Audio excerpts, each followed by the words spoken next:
Hi, welcome to Classic Recaps. NASA has calculated that the Moon is moving out of orbit and heading towards Earth. It will reach Earth in 3 weeks.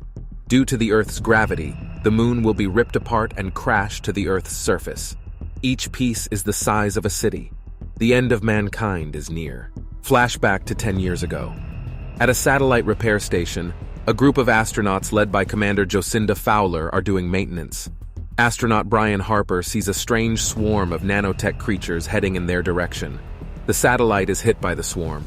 Brian tries to help his friend Marcus, but the swarm pushes Brian back, and Marcus is lost.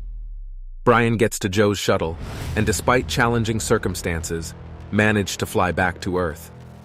18 months later, NASA has shamed Brian because his claims that the swarm was attacking them were written off as crazy talk. His relationship with Joe goes bad, and he ends up getting a divorce from his wife, Brenda. She moves to New Jersey with their son, Sonny, and Sonny and his father grow apart. In present day, we see a lunar enthusiast, Casey Houseman, sneaking into the University of California to gather information on unusual moon activity.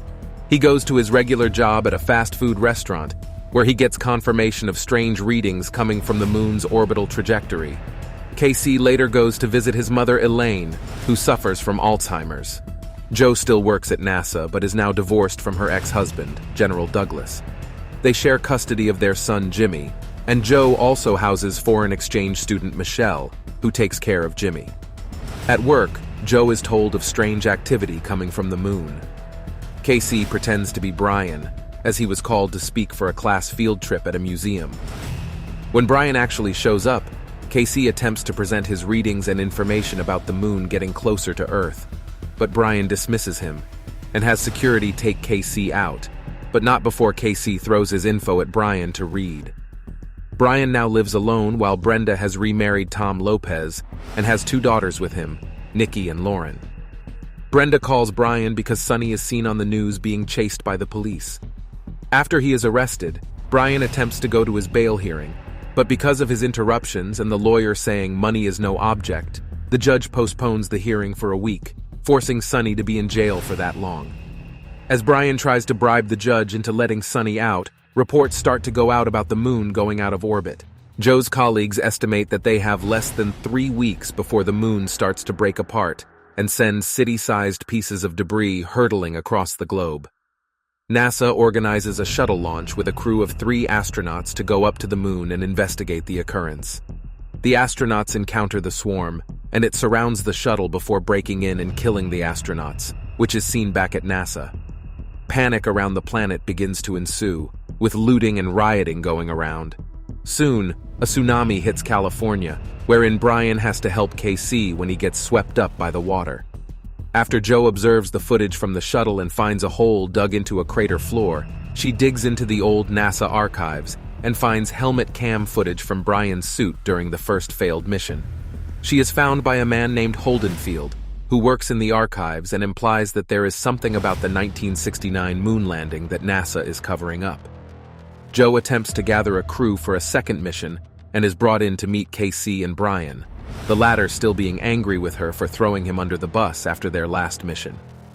They learn about an EMP that was built to kill the swarm, and they get a shuttle out of a museum to try and launch it into space. Before the mission is set, Brian arranges for Sonny to be released from prison to join Brenda and her family at Tom's cabin in Colorado.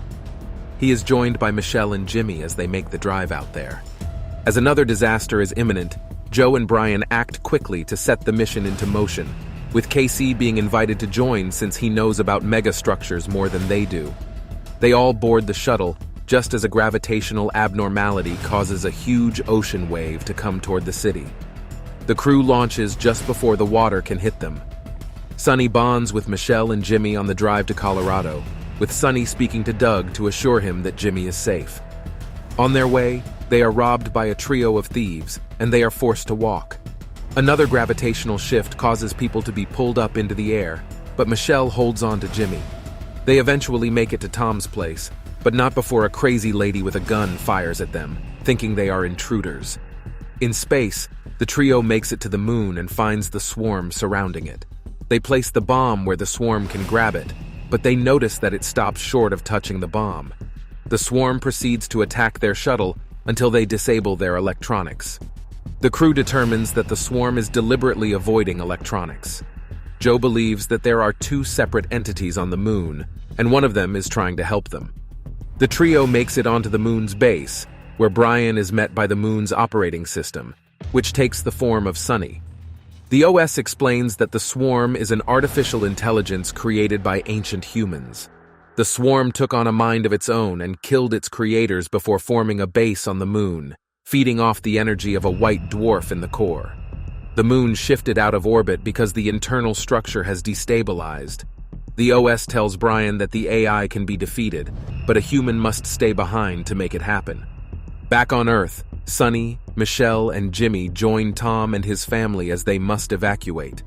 The thieves from earlier try to rob them, but Sunny and Tom hold them off with guns. As they try driving away, the thieves pursue them and attempt to run them off the road. The moon then causes another gravitational shift, where chunks of Earth's mass begin breaking off the ground. The leader of the thieves is crushed by debris, while the remaining two thieves crash their car against a chunk of mass after Sunny manages to drive off a ramp to safety. Meanwhile, the President of the United States issues an order for nukes to be launched at the moon in a last-ditch effort to save everyone. Sunny, Tom, and everyone else put on oxygen masks as the air starts to thin, and they make their way to a cave for safety. Nikki's oxygen runs low, so Tom gives her his tank. He starts to lose his breath and tells Nikki to just keep walking before he collapses. When Nikki reaches her family, the oxygen starts to come back, so Sunny and Michelle attempt to go find Tom. But Sunny is taken down by a falling tree that pins him down. On the moon, the crew makes one last attempt to get the bomb to the swarm. Doug holds his colleagues at gunpoint to prevent them from nuking the moon since he believes Joe can still save them. When the trio gets close to the bomb, Brian attempts to sacrifice himself to stay behind and deliver the bomb. But KC ends up taking his place. He says Brian and Joe have families to return to, while he has a chance to finally do something meaningful with his life. Brian and Joe bid him farewell, and the swarm surrounds KC's pod before he detonates the bomb, killing the swarm and sending the moon back to its rightful position. Brian and Joe are close enough to the Earth to fly out on a pod. Brian and Joe make it to be reunited with their families. Brian is told about Tom's fate, and he tells Brenda that he was a great man. He also tells Sunny that KC saved the world. Back on the moon, KC's consciousness is uploaded to the base. He meets the operating system, which takes the form of his mother. KC is told that they are about to get started on something big. I guess we have to wait for the sequel. Thanks for watching. Subscribe for more videos like this. Please help us out by hitting the like button. Drop a comment if you want us to recap your favorite movies. See you in the next one.